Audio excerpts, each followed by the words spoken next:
અમારી આશાબેનો કરી રહી છે એ બહુ મોટા લેવલ પર કરી રહી છે, પણ એમનું કોઈ વેલ્યુ કોઈ કરવા તૈયાર નથી. જ્યારે અમારી બેન ડિલિવરી લઈને જાય છે ત્યારે 2 દિવસ પણ રોકાવાનું થાય, 3 દિવસ બી રોકાવાનું થાય, અને જોખમી માતા હોય ત્યારે રિફર કરે તો રાજપીપળાથી પાછા બેન SSDમાં પણ જાય તો ત્યાં પણ રોકાય, તો ત્યાં પણ આશાની કંઈ વેલ્યુ કરવામાં આવતી નથી. અને એનું મહેનતાણું ખાલી ડિલિવરીનું 300 જ રૂપિયા આપવામાં આવે અમને, અને ઉપરથી પાછું બર્તન બી સારું નહીં હોતું ત્યાં.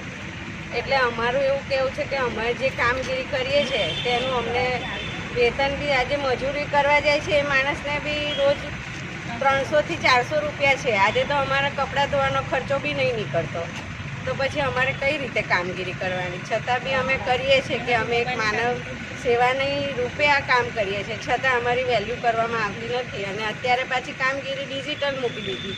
હવે ડિજિટલમાં અમારે બધી ઓનલાઈન કામગીરી કરવાની, તો અમે એટલા પગારમાં કઈ રીતે કરી શકીએ કે અમારે મોબાઈલમાં રિચાર્જ કરાવવાનું, ડેટા પર જ કામ કરવાનું, તો પછી કેવી રીતે અમે કરીએ? તો એ લોકોએ એટલું તો વિચારવાનું કે આશા બહેનોને હવે તો અમારે વધારવું જ જોઈએ પગાર. એ લોકોએ આ બધા કાયદાકીય અમને બતાવે છે, તો એ લોકોએ જોવું જ જોઈએ કે અમે બી એમના માટે કંઈ કરીએ. તો આજે કોઈ અધિકારી કે કોઈ એવું નથી વિચારતું કે આશાબેનનું વેતન વધારીએ.